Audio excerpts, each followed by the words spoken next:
சிவராமனின் குடும்பத்தை அகாஸ்னி ஏமாற்றுகிறார். எபிசோட் -1 நீங்கள் துரோகம் செய்யப்படும்போது என்ன நடக்கும்? பரபரப்பான வரப்பட்டி நகரத்தில் ஹீரோ சிவராமன் நல்லொழுக்கத்தின் ஒரு முன்னோடியாக மதிக்கப்பட்டார். அசைக்க முடியாத கொள்கைகளை கொண்ட அவர் தனது குடும்பத்திற்கும் சமூகத்திற்கும் தனது வாழ்க்கையை அர்ப்பணித்தார். அவரது நாட்கள் கடின உழைப்பாலும் இரவுகள் சிரிப்பாலும் நிறைந்திருந்தன. அவரது அன்பான பெற்றோர், உடன்பிறப்புகள் மற்றும் அவர் வணங்கிய பெண் அகஸ்னி ஆகியோரால் சூழப்பட்டிருந்தது. அகஸ்னி வசீகரம் மற்றும் கருணையின் உருவமாக இருந்தார். வெளி உலகிற்கு அவர் சிவராமனுக்கு சரியான பொருத்தமாக இருந்தார். புத்திசாலி, அழகானவர் மற்றும் வெளித்தோற்றத்தில் அர்ப்பணிப்புள்ளவர். அவர் குடும்பத்தில் தடையின்றி தன்னை இணைத்து கொண்டார். அவர்களின் நம்பிக்கையையும் பாசத்தையும் வென்றார். அவளுடைய வசீகரிக்கும் புன்னகைக்கு பின்னால் பொறாமை மற்றும் பேராசையால் மூழ்கடிக்கப்பட்ட ஒரு இதயம் மறைந்திருப்பதை அவர்கள் அறிந்திருக்கவில்லை. சிவராமனின் குடும்பம் ஒரு பெரிய வளமான நிலத்தை வைத்திருந்தது. இது அவர்களின் முதன்மை வருமான ஆதாரமாகும். நிலம் பலரால் விரும்பப்பட்டது, ஆனால் குடும்பத்தின் ஒற்றுமை மற்றும் சிவராமனின் தலைமை அதை பாதுகாப்பாக வைத்திருந்தது. இருப்பினும் அகஸ்னி ஒரு வாய்ப்பை கண்டார். ராகவேந்திரன் என்ற சக்திவாய்ந்த, இரக்கமற்ற தொழிலதிபருடன் அவள் இரகசிய தொடர்பு கொண்டிருந்தாள். அவர் சிவராமனின் குடும்பத்தை காட்டிக் கொடுத்ததற்கு ஈடாக தனது செல்வத்தையும் அதிகாரத்தையும் உறுதியளித்தார். துரோகம் கவனமாக திட்டமிடப்பட்டது. அகாஸ்னி தனது உள்ளார்ந்த அறிவை பயன்படுத்தி வீழ்ச்சியை திட்டமிட்டாள்.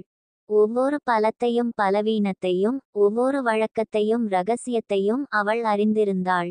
அவர்கள் எதிர்பார்க்காத நேரத்தில் தாக்குவதே அவளுடைய திட்டம். மேலும் சரியான தருணத்திற்காக அவள் பொறுமையாக காத்திருந்தாள். ஒரு நிலவில்லாத இரவில் அகாஸ்னி தனது திட்டத்தை செயல்படுத்தினாள். அவள் வீட்டை விட்டு நழுவி ராகவேந்திரனையும் அவரது ஆயுதமேந்திய வீரர்களையும் முன்கூட்டியே ஏற்பாடு செய்யப்பட்ட இடத்தில் சந்தித்தாள். விரிவான வரைபடங்கள் மற்றும் அகாஸ்னி வழங்கிய உள் தகவல்களுடன் அவர்கள் விரைவாகவும் அமைதியாகவும் குடும்ப வீட்டிற்குள் ஊடுருவினர். புத்திசாலி மற்றும் வலிமையான மனிதரான சிவராமனின் தந்தை தான் முதலில் ஏதோ தவறு இருப்பதாக உணர்ந்தார். இலைகளின் மெல்லிய சலசலப்பு, தரையில் கிட்டத்தட்ட அமைதியான காலடி சத்தம் கேட்டது. ஆனால் அவர் மற்றவர்களை எச்சரிப்பதற்குள் ராகவேந்திரனின் ஆட்கள் தாக்கி அவரை விரைவாக அடக்கினர். மீதமுள்ள குடும்ப உறுப்பினர்கள் எதிர்பாராத விதமாக பிடிபட்டனர், எளிதில் கைப்பற்றப்பட்டனர். அதைத் தொடர்ந்து ஏற்பட்ட குழப்பத்தில் வீடு சூறையாடப்பட்டது, மேலும் அவர்களின் நிலத்தின் மதிப்புமிக்க பத்திரங்கள் திருடப்பட்டன. கொந்தளிப்புக்கு மத்தியில் ஒரு சமூக கூட்டத்தில் இருந்து தாமதமாக திரும்பிய சிவராமன் தனது வீட்டை அணுகி அது சிதறி கிடப்பதைக் கண்டார். தாக்குதல் நடத்தியவர்களை தடுக்க முயன்றபோது அவரது தாயின் அழுகை இரவு முழுவதும் எதிரொலித்தது. அவரது உடன்பிறப்புகள் பயந்து குழப்பத்துடன் ஒன்று கூடினர். அனைத்தின் மையத்திலும் அகாஸ்னி நின்றார், அவளுடைய முகம் துரோகத்தின் குளிர்ந்த முகமூடி. அகாஸ்னி, நீ என்ன செய்தாய்? சிவராமனை எதிர்கொண்டபோது அவன் குரல் உடைந்தது. அவள் அவனை பார்த்தாள், ஒரு காலத்தில் அவர்கள் வைத்திருந்த அரவணைப்பு இல்லாத கண்கள். நான் செய்ய வேண்டியதைச் செய்தேன், சிவராமன். இந்த குடும்பம், இந்த வாழ்க்கை, அது எனக்கு ஒருபோதும் போதாது. ராகவேந்திரர் உன்னால் முடிந்ததை விட அதிகமாக எனக்கு வாக்குறுதி அளித்துள்ளார். ராகவேந்திரர் தன்னம்பிக்கையுடன் முன்னோக்கிச் சென்றார். சிவராமன், உன் காலம் முடிந்துவிட்டது. இந்த நிலம் இப்போது நமக்குச் சொந்தமானது. அகாஸ்னி வெளிச்சத்தை கண்டாள். இவ்வளவு குருட்டுத்தனமாக நம்புவதை விட நீ நன்றாக அறிந்திருக்க வேண்டும். துரோகம் எந்த காயத்தையும் விட ஆழமாக வெட்டியது. தான் நேசித்த பெண் தன் குடும்பத்தையே பிரிப்பதை பார்த்த சிவராமனின் உலகம் நொறுங்கி போனது.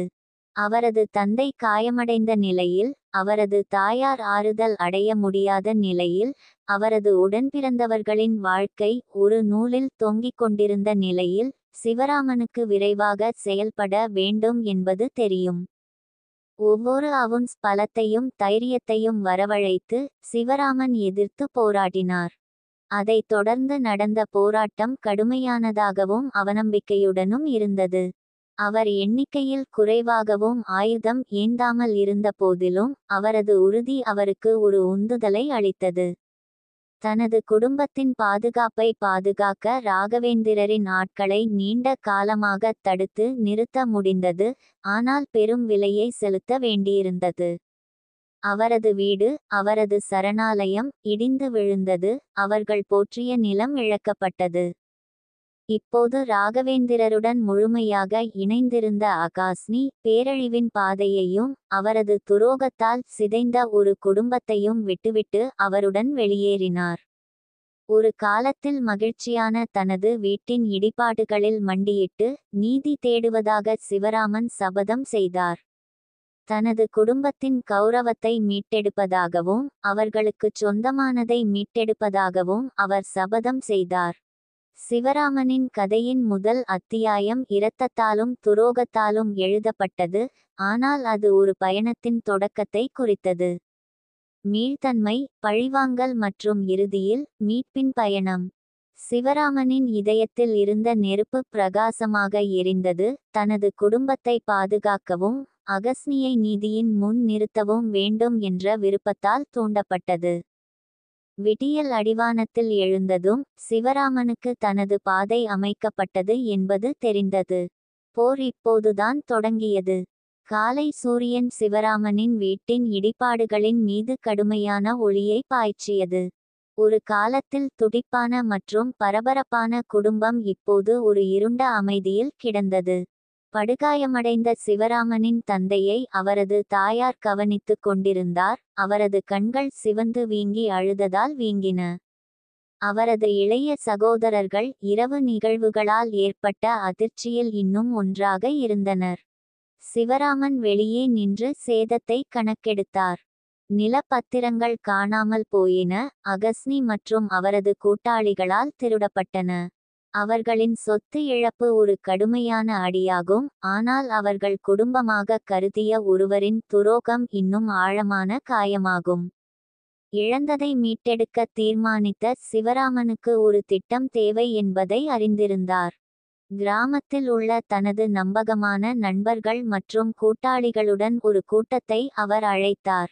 அவர்கள் முற்றத்தில் கூடினர், அவர்களின் முகத்தில் கோபமும் கவலையும் கலந்திருந்தது. துரோகம் பற்றிய செய்தி விரைவாக பரவியது. எப்போதும் சிவராமனுடன் நின்ற சமூகம் தங்கள் ஆதரவை வழங்க தயாராக இருந்தது. நாங்கள் நடவடிக்கை எடுக்க வேண்டும், சிவராமன் தனது குரலில் உறுதியாக கூறினார். ராகவேந்திரர் எங்கள் நிலத்திற்கான பத்திரங்களை வைத்திருக்கிறார், மேலும் அகஸ்னி எங்களுக்கு எதிராக திரும்பியுள்ளார். ஆனால் நாங்கள் அவர்களை வெற்றி பெற விடமாட்டோம். நாங்கள் மீண்டும் போராடுவோம். கூடியிருந்தவர்களில் சிவராமனின் குழந்தை பருவ நண்பரும் திறமையான மூலோபாயவாதியுமான ரவியும் இருந்தார்.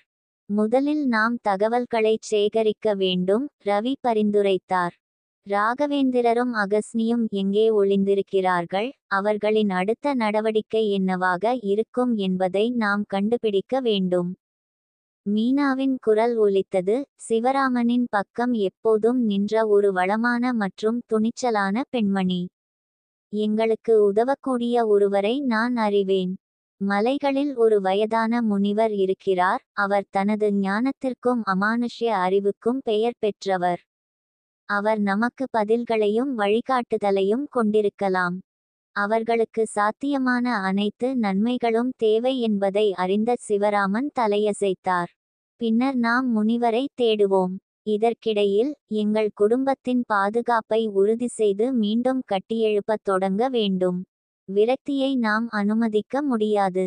சிவராமனும் மீனாவும் மலைகளுக்குச் செல்லும் பயணத்திற்கு தயாராகிக் கொண்டிருந்த வேளையில் ரவியும் மற்றவர்களும் கிராமத்தை பலப்படுத்தி பாதுகாப்புகளை அமைத்து விழிப்புடன் கண்காணித்தனர்.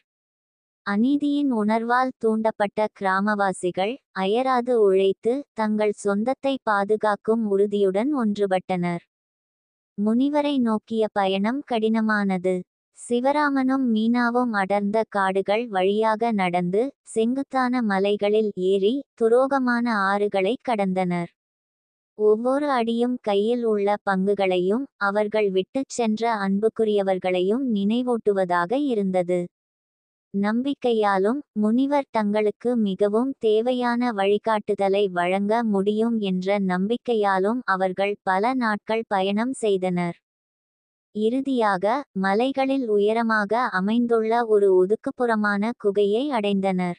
நுழைவாயில் சிக்கலான சிற்பங்கள் மற்றும் சின்னங்களால் பாதுகாக்கப்பட்டது, இது பண்டைய அறிவின் இருப்பை குறிக்கிறது. அவர்கள் எச்சரிக்கையுடன் நெருங்கி முனிவரை அழைத்தனர். ஒரு பலவீனமான ஆனால் சக்திவாய்ந்த குரல் பதிலளித்து அவர்களை உள்ளே அழைத்தது. துளையிடும் கண்களையும் காலத்தால் அழையாத ஞானத்தின் ஒளியையும் கொண்ட முனிவர் பண்டைய நூல்கள் மற்றும் நினைவுச் சின்னங்களால் சூழப்பட்ட நெருப்பின் அருகே அமர்ந்தார். நான் உன்னை எதிர்பார்த்து கொண்டிருந்தேன், சிவராமன் என்று அவர் கூறினார். அவரது குரல் குகைக்குள் எதிரொலித்தது. சிவராமனும் மீனாவும் தங்கள் துயரத்தை விளக்கினர், துரோகத்தையும் தங்கள் நில இழப்பையும் விவரித்தனர். முனிவர் கூர்ந்து கேட்டார், அவரது கண்கள் அவர்களின் வலியை பற்றிய ஆழமான புரிதலை பிரதிபலித்தன. நீண்ட இடைநிறுத்தத்திற்கு பிறகு அவர் பேசினார். அகஸ்னி இருண்ட சக்திகளுடன் தன்னை இணைத்து கொண்டாள், முனிவர் கூறினார். அவள் ஒரு பயாதிகாரியாக மாறுவது அவளுக்கு மகத்தான சக்தியை கொடுத்துள்ளது, ஆனால் அதற்கு ஒரு விலையும் உண்டு. அத்தகைய சக்தி சிதைக்கிறது, அவள் இப்போது அழிவின் பாதையில் செல்ல வேண்டியிருக்கிறது. அவளை தோற்கடிக்க பண்டைய கால கோவிலில் மறைந்திருக்கும் ஒரு சக்திவாய்ந்த தாயத்து ஒளியின் தாயத்து உங்களுக்கு தேவைப்படும். சிவராமன் முன்னோக்கி சாய்ந்து தனது உறுதியை புதுப்பித்து கொண்டார். இந்த கோயில் எங்கே, எப்படி தாயத்தை நாம் பெற முடியும்? முனிவர் கிழக்கு நோக்கிச் சுட்டிக்காட்டினார். கோயில் தடை செய்யப்பட்ட காட்டுக்குள் ஆழமாக உள்ளது, கடுமையான வீரர்கள் மற்றும் பண்டைய பொறிகளால் பாதுகாக்கப்படுகிறது. தூய இதயமும் அசைக்க முடியாத தைரியமும் உள்ளவர்களால் மட்டுமே தாயத்தை மீட்டெடுக்க முடியும். இது எளிதான பயணமாக இருக்காது, ஆனால் அகஸ்னி பயன்படுத்தும் இருளை எதிர்ப்பதற்கான ஒரே வழி இதுதான். மீனா தலையசைத்தாள், அவளுடைய உறுதி சிவராமனின் உறுதியுடன் ஒத்துப்போகிறது. எங்கள் குடும்பத்தையும் எங்கள் நிலத்தையும் காப்பாற்ற நாங்கள் என்ன வேண்டுமானாலும் செய்வோம். முனிவர் அவர்களிடம் ஒரு வரைபடத்தையும் ஒரு சிறிய குப்பி மந்திரித்த தண்ணீரையும் கொடுத்தார். இது உங்கள் பயணத்தில் உங்களை வழிநடத்தும் மற்றும் பாதுகாக்கும். நினைவில் கொள்ளுங்கள், தாயத்தின் சக்தி அதன் மந்திரத்தில் மட்டுமல்ல, உங்கள் நோக்கங்களின் தூய்மையிலும் உங்கள் இதயத்தின் வலிமையிலும் உள்ளது. சிவராமனின் குடும்பத்தை அகாஸ்னி ஏமாற்றுகிறார். எபிசோட் -2 தொடரும்.